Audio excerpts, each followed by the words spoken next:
All right. Well, it's 6:05, so I'll say we can officially get started. I do have this meeting recorded for folks, so if anybody who's joining does want to go back, we will be posting this after the session. Most likely tomorrow we'll have it uploaded for everyone and we'll send it around. But we're really excited to have you folks here to just kind of get to chat with us, know a little bit about the teams behind Community Solar in Massachusetts and how we can best help and service you guys and make sure that we're answering any questions that you have about the program. So, all right, sorry, I just had a window pop up, letting a few people in. Okay. Yeah, so we've got a great couple folks here on from the Solar Gardens and Neighborhood Sun team here to help you guys. Janani, Ravi, we've got Eric Misbach and Jen Hatala who will be speaking. Janani will actually be taking it from here. I'm on also from the Neighborhood Sun team to help moderate your questions, kind of just make sure everything's moving along. And yeah, please, like I said, enter questions in the chat and we'll be able to answer them at the end during the Q&A. So with that, Janani, I'll turn it over to you and you can go ahead and get started. Yep. Hello, everybody. I am Janani Ravi.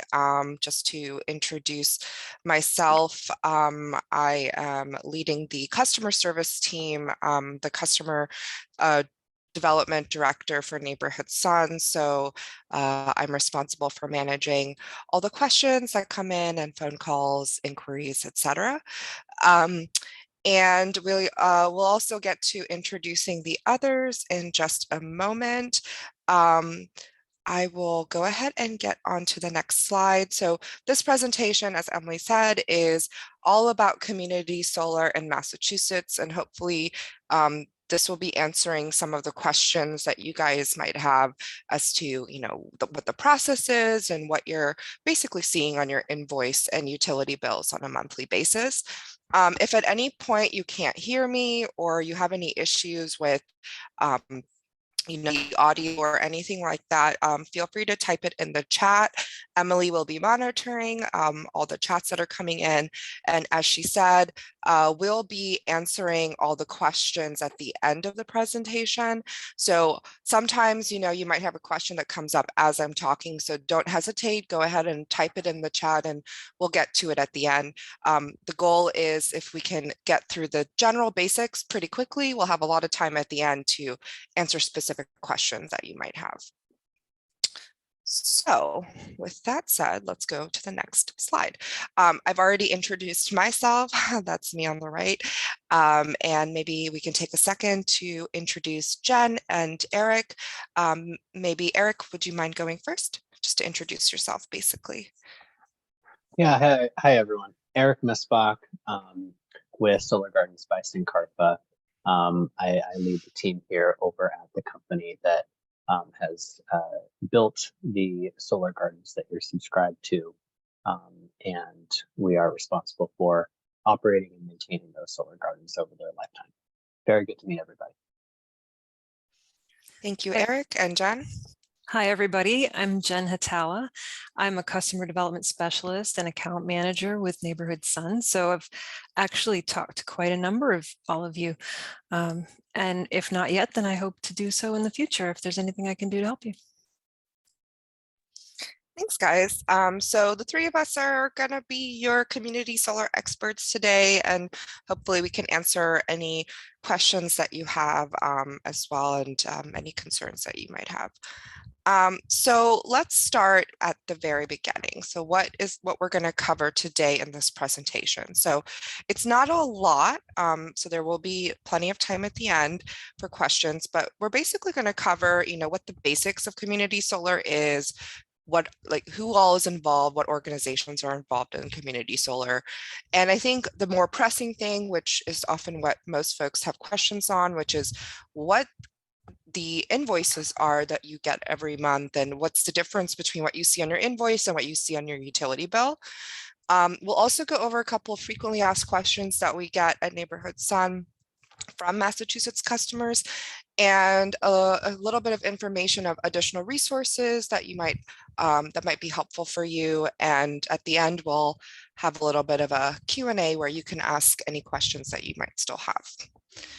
So to start with the basics, what actually is community solar?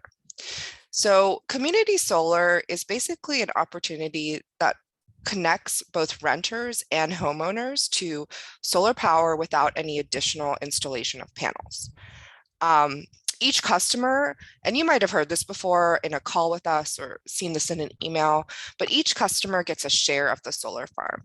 And if you've heard that before and didn't really understand what that means, this is a visual representation of what that means. So we can see that each customer actually gets, in a way, like a portion of the solar farm.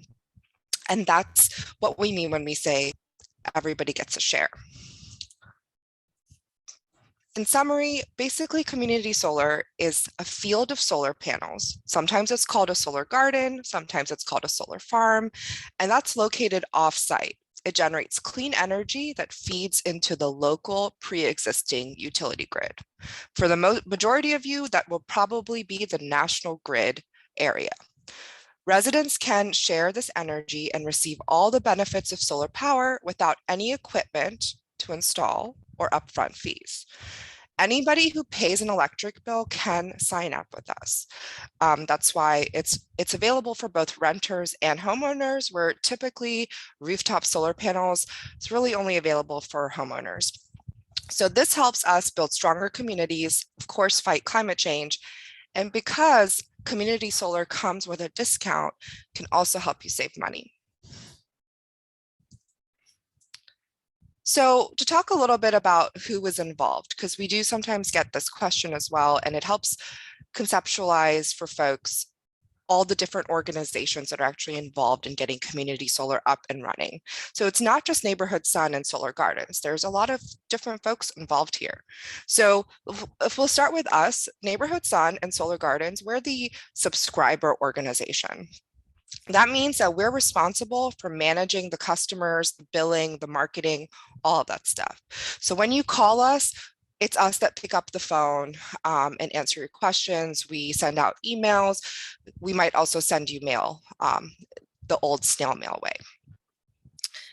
We are different from your utility company.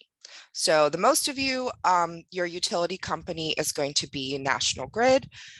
And that is the company that actually provides you your electricity. They're the ones who are actually responsible for connecting your home to the power grid. So, you know, if your power goes out, you have a nasty storm, or if you're moving and you're signing up and registering your home for electricity, that's your utility company that you're dealing with. The developer is just basically the organization that owns and actually builds the solar farms. So that's why we have a little construction hat on the developer image there. There's also, of course, financiers and investors that are involved with making it happen. They help make the actual funding for that initial construction phase happen for us. And most importantly, we have the community. So that's you guys, our customers like you and the local organizations who we actually partner with. Some of our customers are also organizations like small business owners or commercial customers. And these are all the different actors that make community solar possible. And it wouldn't be possible at all without each individual contribution. So maybe we could just introduce more specifically Solar Gardens and Neighborhood Sun. Eric, would you mind doing this one? Yeah. So first of all, Sincarfa Capital is the name of our company that was founded in 2009 to put more solar on the grid and help with the adoption of solar energy for businesses and residents. As we established our community shared solar program and started to grow our customer base, we adopted the Solar Gardens brand name as a way to help our customers and the organizations understand what this program is really about. I think it's worth pointing out that Sincarfa is actually the name of a flower that is in the sunflower family of plants. So the Solar Gardens name kind of represents not only our shared solar arrays, but it also kind of harkens back to our flower name. We've been building these solar gardens for many years now. But it's only become more recent that we have such a large customer base, because a lot of these solar gardens, it takes a long time for them to get built and get turned on. So we're really in the swing of things now, where we have this big community of people, all of you included, that we're currently serving and finally able to reap the benefits of these solar gardens. So I'm happy to answer more questions about Sincarfa Capital and the Solar Gardens team later on in this presentation. Thanks, Eric. So there's of course also Neighborhood Sun. So you've definitely seen probably on your invoice both the names Neighborhood Sun and Solar Gardens by Sincarfa. So Neighborhood Sun is a customer acquisition and management company. As we said in the previous slide, we are a subscriber organization. And that's a fancy way of saying customer acquisition and management company for community solar. We're also a certified B Corporation, and we work with organizations like Solar Gardens by Sincarfa to support customers. We use our SunEngine software for the sign-up process, for managing documents, contracts, payments, and also recording your environmental impact. You guys probably know that side of SunEngine as MySolar. So that's all part of our platform that we've developed. And we strive basically to innovate on every challenge, to be responsive, to follow up diligently, and we also care very deeply about our customers. So Neighborhood Sun is the team that you're usually going to be interacting with when you call us or email us, and we're also the folks who maybe send you little mailers or postcards in the mail as well. So now to get the more intensive part, which is where I think a lot of the questions come from. It's understanding your bills and your solar credits. Now, let me just preface this by first saying that we know that the two-bill process, and what I mean by two-bill is having a utility bill and then having an invoice separately, is not ideal. This is in part due to limitations and restrictions placed on us by the state. So it's on a state-by-state basis, and Massachusetts is not quite there yet to have consolidated billing. What consolidated billing means, and that's our goal, is to get, all the states that are in this industry on that level. That means that community solar would be deducted off of your utility bill. Since we're not there yet in Massachusetts, we still have to deal with this process of having a separate utility bill and a separate invoice. So this isn't something that we also enjoy. I think customers also get a little bit confused by it.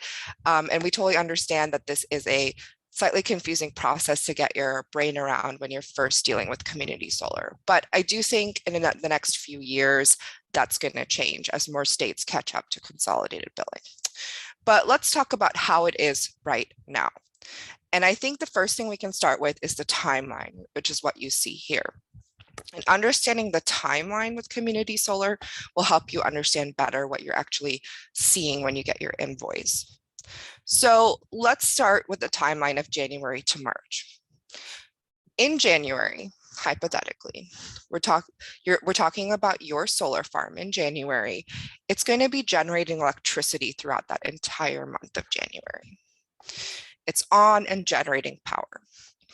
Now, at the end of the month, your utility company, National Grid, will read the meter at the solar farm to see how much energy was generated. Then, based on that amount, they're dividing that energy into the shares that you've been assigned. So if you remember, everybody gets a share of the solar farm, means everybody gets a piece of that energy generated. You see that piece of the energy on your utility bill a couple weeks later. The utility bill, usually it's within the next few days or a week later, depending on when you receive your utility bill. Some folks receive it at the start of the month, some folks receive it at the middle or at the end of the month.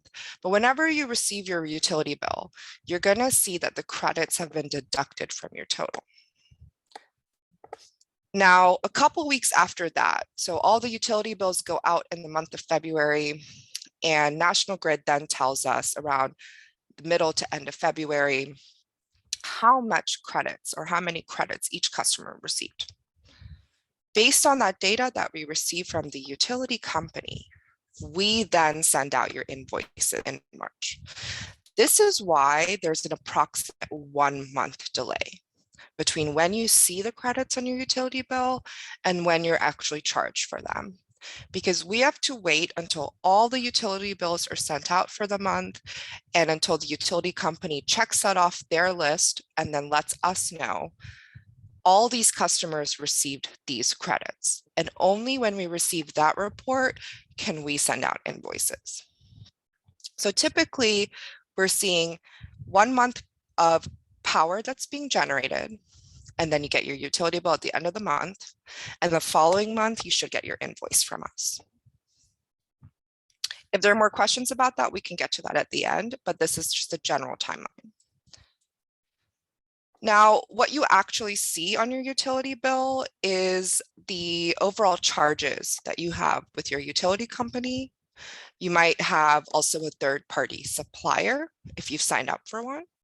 And then you also have the actual solar credits that you've received. This is just a reminder and a point of clarification that we are not a supplier. That means something different in the industry than what we do. So we're a subscriber organization. We help you get your credits, but we don't control anything regarding your supply rate. That's all going to be on your utility bill. And sometimes that can be confusing because there's a lot of information on your bill. But what you're going to actually want to pay attention to is the last page of your utility bill, and that's where you'll see your credits. But let's just take a look at both pages. So on your first page of your utility bill, and I know this is kind of small, just to show you the entire layout, you've probably noticed at the top of your utility bill, there is a summary section. In that summary, you're going to see the deduction of your credits there. So in this example, this customer received $209.24 in solar credits. Just a reminder, solar credits is just a dollar value of the energy generated. So if you're not sure what that means that all that power that was generated by the solar farm, well, that's translated by the utility company into dollars. So this customer got $209.24 equivalent of energy generated from their solar farm in their share. And that's been subtracted off their utility bill. So you can find that in two places. Again, you can find it on the first page under the summary, and more importantly, on the last page of your utility bill. So for everybody, on the last page of your utility bill, you're going to see the section called Other Charges and Adjustments. And under there, there's a little line that says Transfer Credits and Charges, and that is what National Grid labels as your solar credits. Every utility company puts their solar credits in a different place of their utility bill, or they might call it something different on the utility bill. But this is exactly how National Grid labels the credits on your bill and where they're deducting it. So it's going to be a separate section on that last page of the bill, and it's listed as transfer credits. So as we see in this example, this customer actually received $208.88 in solar credits, and then they also got an additional credit for paperless billing. And then that amount is listed as a negative number on their bill because it's being subtracted from the total. Now, I know it's a lot of information, so we can definitely answer more specific questions about that at the end, but that is what the utility bill looks like with the credits taken off. Now, because Massachusetts doesn't have a one bill system, what that means is you're not paying for your credits on your utility bill. They're subtracting it off of your bill because you're not paying for it through the utility. You're actually paying for it through us. And that does get confusing for folks when they're first subscribing to Community Solar and learning how it works. You pay for it through us also for another reason as well. And that's because you have a contracted discount with us. So when you signed your community solar agreement, you also signed off on getting a discount. Every customer is guaranteed a discount when they sign up with us. And it's only through us, not through the utility company, that you get that discount. And that's another reason why we invoice you separately.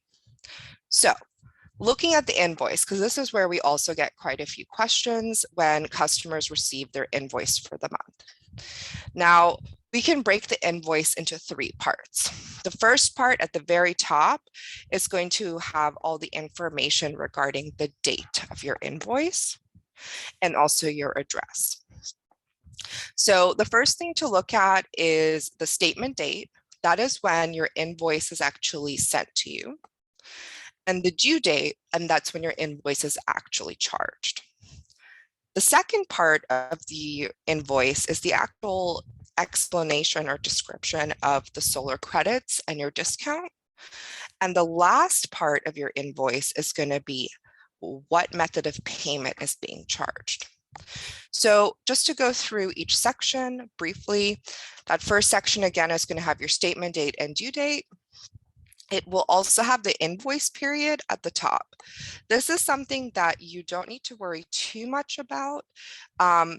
This typically reflects the same date range as the production period, depending on your invoice and your utility provider. This date range is not as important for customers to understand. So you can, for the most part, ignore the invoice period and production period, but it basically reflects the time period of when the solar power was produced and generated. And this range is always going to be before the time frame on your utility bill. Sometimes with the utility companies, there can be a delay with applying credits to your actual bill. So, maybe that time period when the energy was actually generated does not match exactly like 1 month, the same month on your utility bill. So you don't need to worry too much about that. It's just when the credits have actually been applied is what actually matters for you guys. So when you actually see those credits on your utility bill and when you're actually being invoiced for those credits, I think is the most important part. And that is where we have the statement date and the due date. So if you've ever contacted us for questions about your invoice, you know that we ask you for your utility bills, and then we can help match your utility bill with your invoice and go through your charges for you. Now, under the description section, that section is just going to tell you your information about your credits.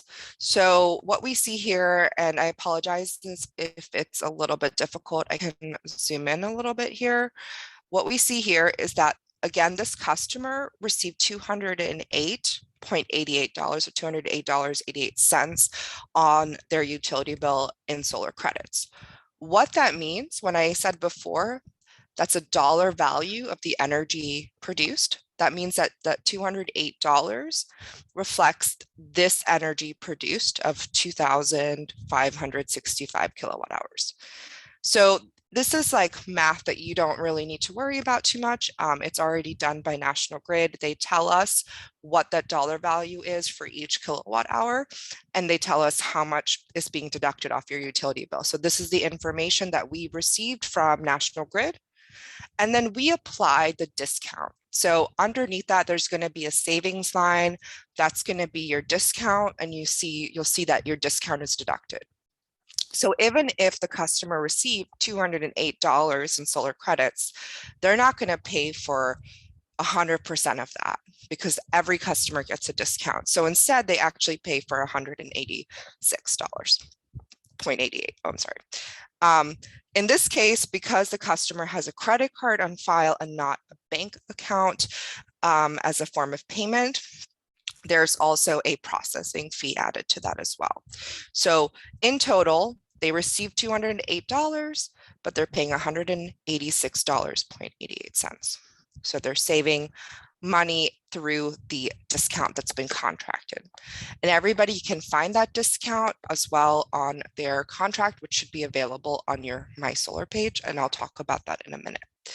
But the very last section, just to reiterate, is the payment method on file. So either it will say your credit card on file or your bank account on file here. Hopefully that helps clear up some of the questions that you might have on your actual invoice that you're receiving from us every month. Now, where you can access all this information, you might have already seen some emails from us about MySolar.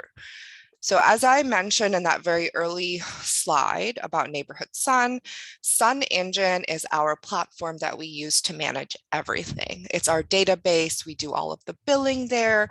We manage all of your accounts, your contracts, everything there. The customer portal, what you guys see when you log in, is called MySolar. It's all part of the same platform. And this is what MySolar looks like for you if you log in. You can see your environmental impact with signing up for community solar because, hey, of course, solar reduces your carbon footprint. And you can see that in real numbers of the impact that you have on the environment. You can see your total savings on MySolar. You can change or update your billing, change or update your payment, and you can view all of your bills on MySolar as well. You should also be able to view your contract under the Documents tab in MySolar. You can also receive information regarding referrals. There is a solar advocate link on MySolar, and that's what you can click on to refer your friends or family to community solar. And there's often, if you check in with us, there's often different promotions that are going on regarding referrals, and you can always contact our team to find out, what the current promotion is.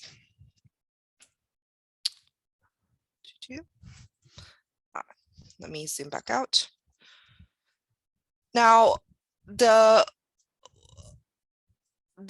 slide is about the frequently asked questions that we get from Massachusetts customers. We get a few questions that come up pretty frequently about billing or about subscriptions and kind of about how everything is calculated. So I thought it would be helpful for you guys to just go over a couple of these questions that we get, and maybe it helps answer some of the questions that you have. So the first question that we get pretty often, especially from new subscribers who've just joined Community Solar, is, can you explain why money is taken out automatically from my checking account, and also and we also receive a separate bill from National Grid?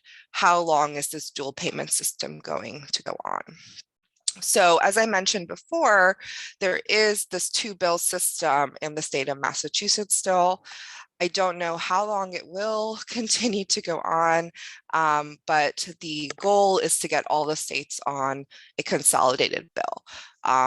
A good example is New York. New York community solar subscribers are really lucky because they don't have to deal with a separate invoice. It's all on their utility bill. But Massachusetts isn't quite there yet, so that's why we still have the utility bill and the separate invoice. All customers are signed up through automatic payments with billing. If you recall, during your sign-up process, you were asked for a payment method, and it was because we were getting you set up for automatic payments. There are a couple of reasons for this. The first and most important reason is that automatic payments ensures the most seamless accounting process for us. So if you think back to check payments, they take a very long time to process. So if you write a check and send it in the mail, it takes a couple weeks or a week to get to us. And then it might take another week or so for us to process that check. And then it eventually shows up on MySolar. And this whole time frame could take up to a month to really, process that check and have it show up in the system as paid. Whereas an automatic payment system is seamless and ensures that we catch if there's a payment issue right away and can communicate that to customers. The second reason is environmental. Automatic payments means there's a less of a carbon footprint in collecting payments and doing bills and charges. We also, you might have noticed, we also don't send invoices in the mail because as a community solar organization, we're really focused on the environment, and in general, we do everything we can to reduce our carbon footprint as much as possible. So that means that we only send paper mail when we really need to. And we really try to discourage customers from also sending checks in the mail and to pay automatically through their credit card or ACH, which is a bank account payment. Eric, was there anything else you wanted to add about the dual payment system or double bill system that I missed? No, I think it's important to note that this is it is how community solar works still in most states. Jenny mentioned in New York that they've figured out a consolidated billing, but in most states we're billing separately for these charges because we are still using kind of traditional virtual net metering regulations. Virtual net metering is just a more administrative term for how shared solar works.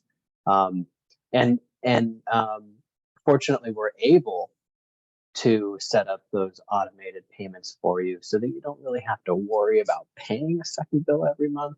The automated payments make it so that you can set it, forget it, you know that you're going to receive your savings without having to think about the two bills. Yep, thank you. Another question that we get that's kind of similar, and I'll just piggyback off of the last question, is can you better explain the billing between Sincarfa, National Grid, and the invoices I received from both? So hopefully I did cover most of that with explaining the timeline and what you see, but just to clarify, National Grid is your utility company, and through them, you're paying for all the fees related to providing you electricity. So there are supply fees, delivery fees. If you've ever read through the line items on your utility bill, you'll also see taxes. So there are state taxes for energy. There's all kinds of different charges on your utility bill that your utility provider charges you for basically connecting your home to the utility grid and getting that electricity from wherever it's being generated, like the power plant, onto the grid, and it goes through the grid onto your home and powers your home. So that's what National Grid charges you for, that whole package of providing you electricity. And that's also why they're responsible for maintaining the grid. So when your power goes out and there's a bad storm or something else happens, that's who you call to fix that issue. Now, Sincarfa or Solar Gardens or Neighborhood Sun, this organization is the organization that actually invoices you for your solar credits only. So we have nothing to do with the other charges on the utility bill. We're also not a third-party supplier. Some of you might be familiar with what a third-party supplier is. I'll also get to that when I answer the next question. But all we really handle is the community solar, and that's what we're charging you for, and only that. There's no additional fee except for the processing fee if you pay for by credit card. But apart from that, there's no additional fee or nothing else hidden in that invoice. It is just a dollar value for the solar that's generated that we charge you for. And hopefully that's clear. Did anyone want to add to that, Jen or Eric? No, I think I actually expect, even from what I'm seeing in the chat, that some folks have maybe follow-on questions to that. So we might be able to explain this further to the individuals that joined us today, maybe when we get to that point in the presentation. Yep, absolutely. So the next question is all of my electricity coming from you or signing up for additional supply advisable? Hopefully that this is a little bit clearer now as well, but no, because we are not your utility provider, so not all of the electricity is coming from us.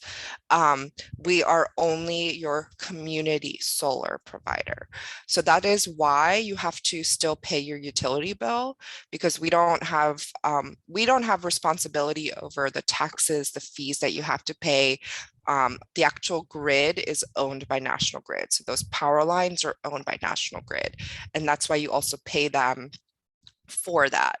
A supplier is something slightly different because National Grid basically manages the supply and delivery of your utility bill. And in the state of Massachusetts, you have the option of choosing another supplier if you wish. And you can find that on your utility bill. If you have already signed up with a third-party supplier, it's going to be listed there under your supply charges, including the name and contact information for that supplier. You have absolute freedom to choose your own supplier. And we work with third-party suppliers and utility companies. It does not impact your community solar subscription at all. With that said, the only thing to note is that the rate on your utility bill might be different if you have a third-party supplier because they set their own supply rates. And the rate that we use, and this is going into the next question, but the rate that we use is based on the rate from your utility provider only. So the next question can clarify that a little bit more, which is, how do you compute our charges and why does the price fluctuate? So we definitely get a lot of questions on a monthly basis about rates and prices and what people are actually paying for. The actual rate on your invoice. So when you get an invoice from us for your solar credits, which I again said before, solar credits are the dollar value of the energy that's generated by the solar farm. That rate, that dollar value rate, is determined by your utility company. So we don't set that rate. National Grid tells us what the rate for electricity is with them. If you ever looked at your utility bill, you would see like the supply rate, and that's only half of it. There's also like the delivery rate, and I don't need to get too much into it right now, but the value for your solar credits, a dollar value, is based on the supply and delivery rate combined, and National Grid tells us what that is. So they tell us per kilowatt hour, this is exactly how much it's worth. And the prices do fluctuate. So if you have paid attention to your utility bill before, or maybe you receive notifications from your utility company, you might have seen that, you know, during the year, every season, the prices are different. So there are summer rates, winter rates, fall rates, etc. There's also rates for peak hours, off-peak hours. And that is all determined by the utility provider as well. A lot of it is based on the amount of demand for electricity during like a certain time of day. And some of it is also based on just the time of year. And that fluctuates. We don't have control over that. And that's true for all utility companies across the country. You're always going to have fluctuations in price when it comes to energy. And the last question, how stable is a solar supply used for an expanding number of customers? I'll actually let Eric answer this question. Yeah, and I want to go back to the last question a little bit. Sure. It does. I think this all can sound very confusing, how those rates fluctuate with National Grid and the supply and the delivery. It is confusing.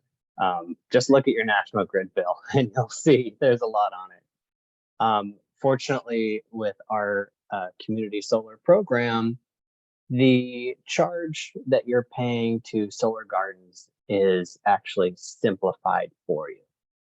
And the discount that we're providing on a regular basis for our National Grid customers of 1 cent per kilowatt hour is actually very easy to calculate. If your share of the Solar Gardens is producing a certain number of kilowatt hours, that's how we measure energy, you always know you're going to save 1 cent for each of those kilowatt hours. Call it 1,000 kilowatt hours. You're going to save $10. That's the easy math. The rates that appear on your National Grid bill and the third-party supply and all that, that's really confusing stuff. But knowing that you're going to save 1 cent for every kilowatt hour of solar that's being reflected on your utility bill from your subscription to the Solar Gardens program is actually a lot easier to follow if you think about it that way. So again, the Neighborhood Sun team, the Solar Gardens team, we're always here to answer your questions about that.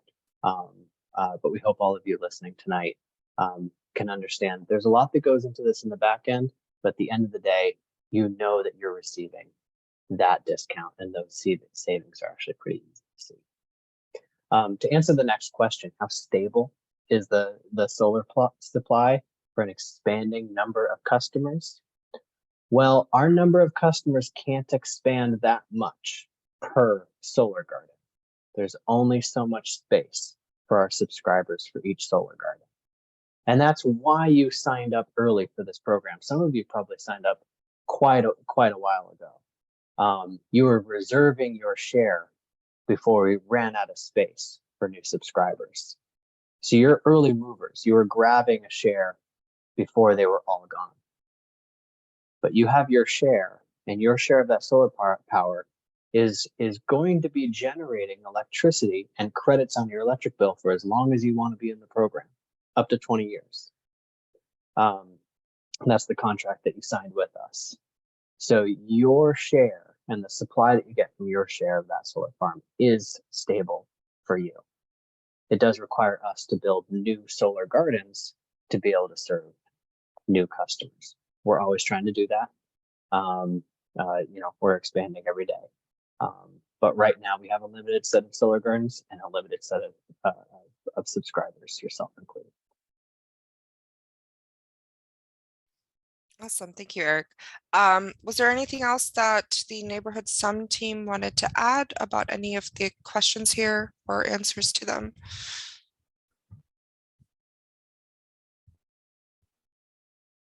Alrighty, perfect. So we're almost done with the presentation, just a couple more slides to go, and then we'll get to any questions that you guys have. Briefly, I just also want to touch on the impact here. Let me make sure that this is visible. Perfect.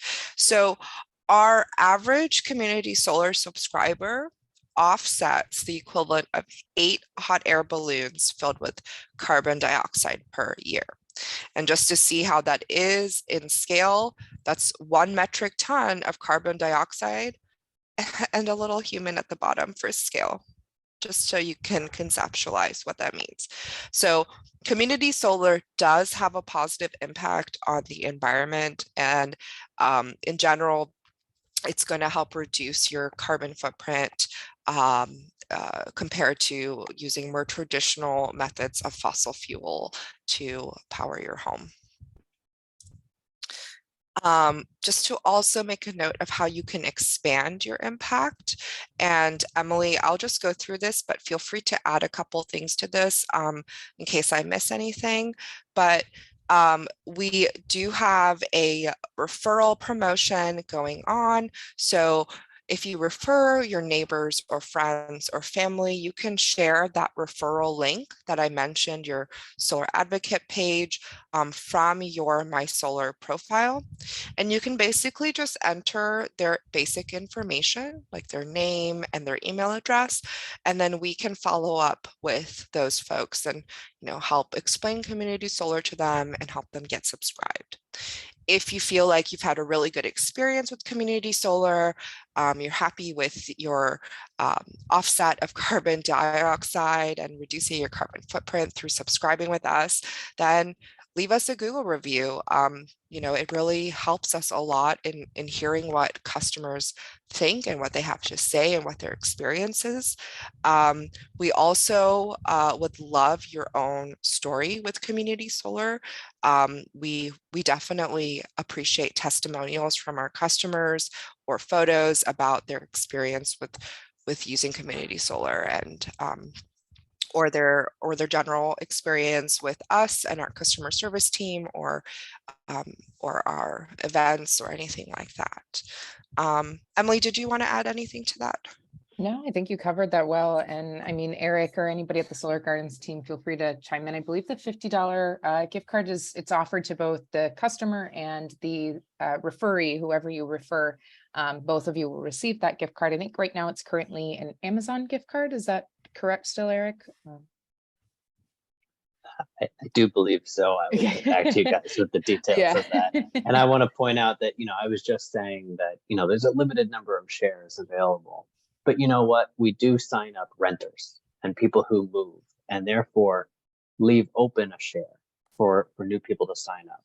we're asking you as existing subscribers, if you want to, if that open share, you'd like your neighbor, your friend, your family to grab one of those shares while they last, now's the time to refer. Yep, absolutely. That's a really good point. In case you were wondering how that works when people move, if people are moving out of state or if they're renting and they're leaving their their apartment, that opens up a space for community solar. So we're constantly filling spaces from folks who are moving out of state. So there's generally going to be at least a few spaces open where we can sign people up. So if you refer people, that's the best way to get people on the program so they don't have to wait a significantly long time. Because there is a limitation. Solar farms do take a while to build, as you guys might know already. So, yep, perfect. The last thing I just want to touch on is our resources. You might have already seen this in emails that we've sent, but this is our contact information. The first thing is, if you want to look at the information on our website information, there is www.solargardens.io. And the Solar for All link, which you might have seen before, is the link to your My Solar page. That is going to be also accessible through the solargardens.io website. And that's where you log in. If you've never logged into My Solar before, please contact us, because the link to create your password is time sensitive. So if you didn't create your password to log in back when we might have sent it to you, then we just need to resend it to help you log in. This is also our phone number. If you call this number, you reach our customer service team, and this is the email address to reach us. So if you have any questions after this presentation that you forgot to ask, or anything that you want to follow up with, so maybe you have a specific question regarding just your invoice or your utility bill, then please send us an email with your utility bill or anything else attached that you have questions on, and we'll help you with that. There's also Emily, maybe you want to announce this as our raffle winner. Yeah, so thanks for everybody who joined. We also sent around a survey to make sure we were addressing a majority of your questions and wanted to know how we can continue helping to improve our communication and our service for you guys. So in the survey, we offered for everybody who filled it out an offer to win $100 bill credit. And so our raffle winner is Anthony Palmeria, who I don't believe is on the call today, but we'll be reaching out to them. We'll be doing more of these opportunities, of course. We love to hear back from you folks. So just keep an eye out on your emails. Make sure you're subscribed to those to get these details and promotions that we have going on. So yeah, very exciting. Yep. If you guys have any questions, go ahead and enter it in the chat, and we'll go through some questions now. Emily, did you want me to just go ahead and read through the questions? Yeah, I think so. We'll start with the queue there. We've got Raymond, who asked, is there a document that clearly explains how the discounts are calculated? Yes, so that's a good question. And Eric, you can feel free to chime in a minute a little bit more about more specifics, but the first place where you can find your discount listed is your community solar agreement. It's going to be very clearly listed there. The second place is, of course, your community solar invoice. So if I go back to this slide here and maybe zoom in a little bit, you're going to see that your discount is listed clearly here. Now, as Eric mentioned, this is 1 cent off of the rate. The rate, part of the rate can be found on your national grid bill, but the full rate for electricity is not required to be listed by your utility company. Usually utility providers only list the supply rate, and that's because you have the option to choose a third-party supplier if you want. But what is not usually listed clearly on your utility bill is the other rates included, which is the delivery rate. But that combined rate between supply and delivery together, and maybe I can show you what that means, what I'm talking about here. So on the actual utility bill you see here, it says delivery services. There's a rate for this, and then there's a rate for supply services here. And based on the combination of those two, that is your actual rate for electricity. And we are subtracting 1 cent off of that. So for every kilowatt hour that you use, you get 1 cent off of that in community solar. Eric, did you want to maybe clarify that a little bit better than I can, I think? Sure. I mean, in short, it's hard for us to produce a document that shows the rate each and every month. In short, National Grid as your utility is determining each and every month what is the value of that solar electricity that we're generating. And the way in which we can clearly and consistently discount that value is subtract the 1 cent. Then we know that we will always be billing you at the guaranteed discount that we assigned to you when you first signed up. So being able to discount it by 1 cent every month, we know that we'll be doing it correctly, regardless of how that value changes over time. Jenny also showed earlier in this presentation that timeline, that billing timeline. The solar garden produces electricity, then the utility reads the meter, then the utility applies the credits to your bill, then the utility sends us data, and then we invoice you. That time is to give us the ability to know exactly what that value was that National Grid assigned to your solar that month, so that we know we will invoice you correctly at the 1 cent discount. So again, thank you for your patience with these invoices. There is always that lag after the solar is generated, so that we can confirm whether we're invoicing you correctly. Hopefully that answers your question, but if you have a follow-up question, feel free to type that up in the chat. Emily, do you want to get to the next one? Yep. So someone has a question about increasing their allotment so that most of their electricity comes from community solar. Is that possible?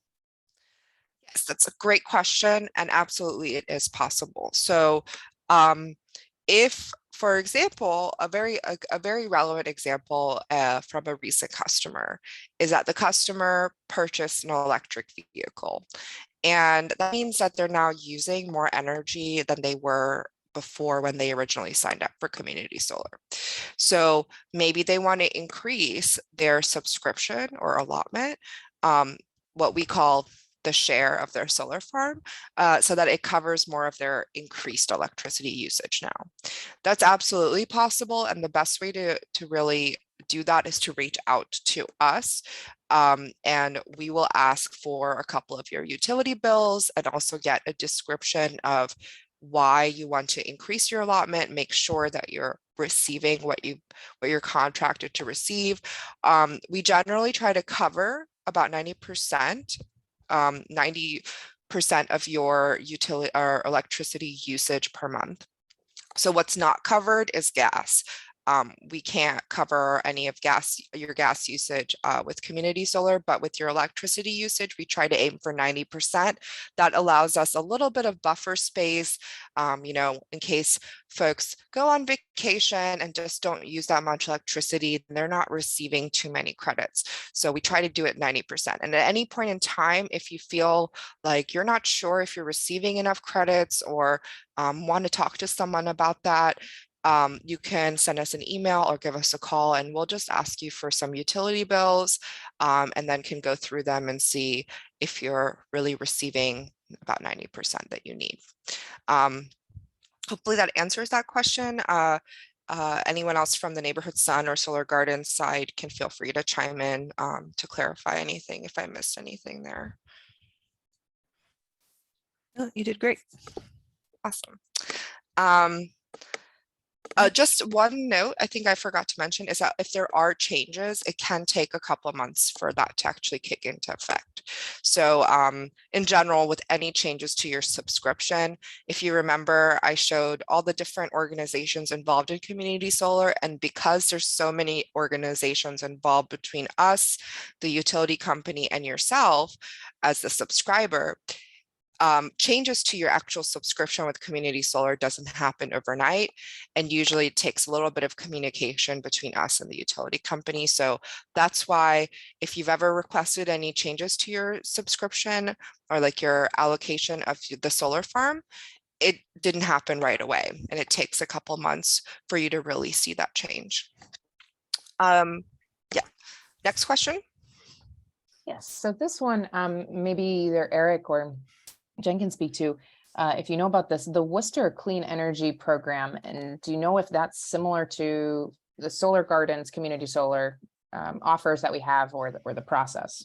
Yeah, I can help you with that one. Worcester is one of those towns. In this case, they have a few different pieces that make up their clean energy program. One of them is to provide their residents with a third-party rate that can be used to determine the supply part of their bills every month. The municipalities in Massachusetts do a really nice job of actually taking care of that rate for you. So rather than you individually entering into a contract with a third-party supplier, your town will negotiate that rate for you on a consistent basis, and you don't have to worry about a contract expiring. They will maintain that for you long term. So that would not be a conflict with your community solar credits.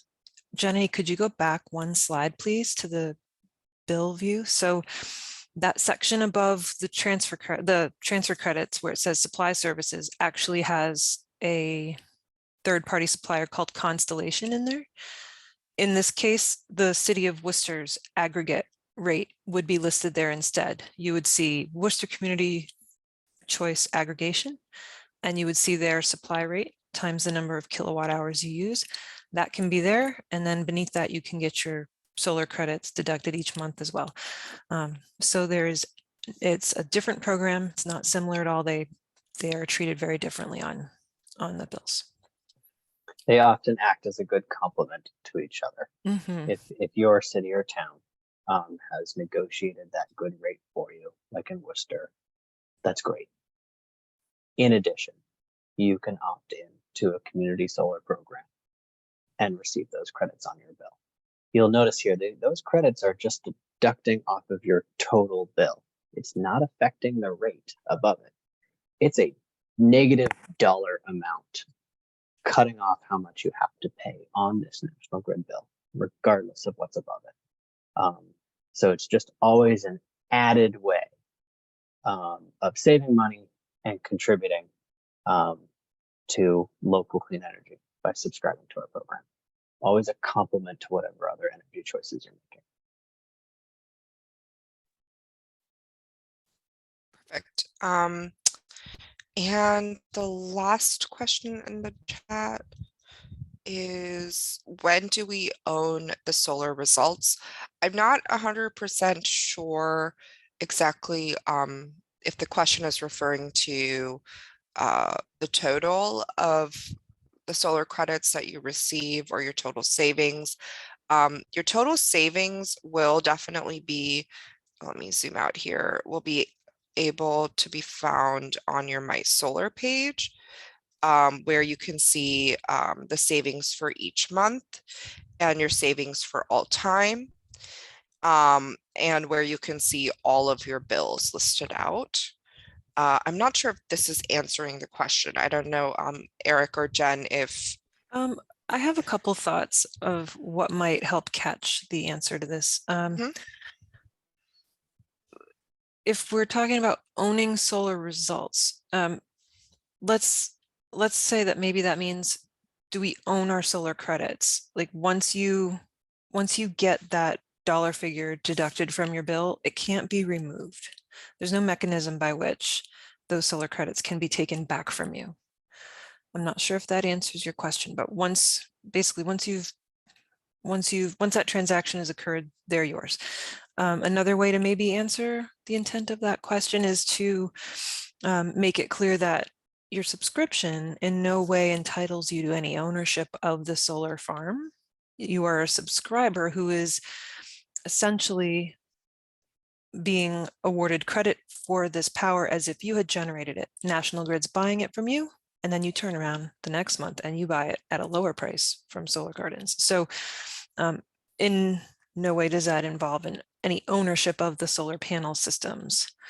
And so those are the two ways I can think maybe I could have interpreted that question. But if Mr. Guerrier would like to add any other comments to help direct our answers, certainly look for those, sir. But anybody else have any thoughts?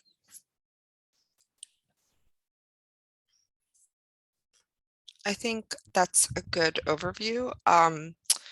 Does anybody have any additional questions that we can answer? I hope that we were able to answer the main questions that people tend to have when they contact us. But the floor is now open for any additional questions that you guys might have. On that last question, could that conceivably, you mentioned the term, we get 90% of the bill, if I understood what you said, right? Does that maybe mean, will there be a time when 100% of the bill will be picked up by the solar farm or the credit from the solar farm? Do you mind if I take this one, Jenny? Yep, go ahead. Perfect. So it's important to look at this on an annual basis.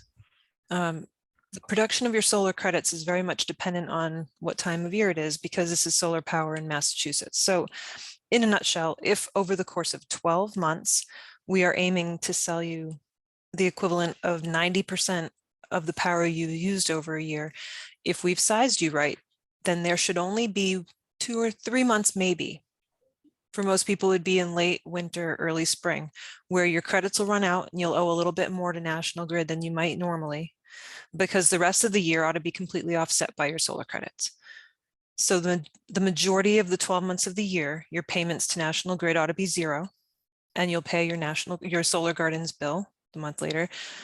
But there should be 2 or 3 months where your solar credits run out and you need to pay the difference to National Grid on those 2 months. And then the cycle will start over. Like, let's say your pattern of usage has it that you accrue a number of solar credits throughout the summer, which you can see as a negative balance on your National Grid bill. And then as the credits get smaller, as we head into winter, you'll start using up some more of that negative balance. And then in late winter, that negative balance is gone and the new solar credits are really small because the days are still short. So that's when you would typically owe a little bit more on your National Grid bill to them. Yep. That's the cycle. And just to note that not all customers will see a $0 balance on their National Grid bill, because there are maybe other rates and fees that you're paying for on your utility bill. As I mentioned before, gas charges. So gas charges are a total separate ballgame that we can't really help offset, but we're trying to offset as much of the electricity cost as possible. So what you should see is the actual cost for electricity, excluding, taxes or other fees that might be on your utility bill, should be mostly, if not entirely, offset by your community solar credits, which is why for most folks, they see a very small bill for National Grid, or they don't have to pay much at all, or they maybe don't have to pay anything. And what Jen mentioned is that excess credits, like anything that's produced like in excess in the summer when there's a lot of daylight, that's just going to continue to roll over. And you folks might have actually seen that on your utility bill already, where in the summer you're going to get a lot more offset with community solar than in the winter. And the hope is that your summer excess will help minimize the little amount of the lowered amount of credits that you receive in the winter, since there's half the daylight hours in the winter as there is in the summer. Hopefully that answers that question. Are there any other questions or a follow-up question to that?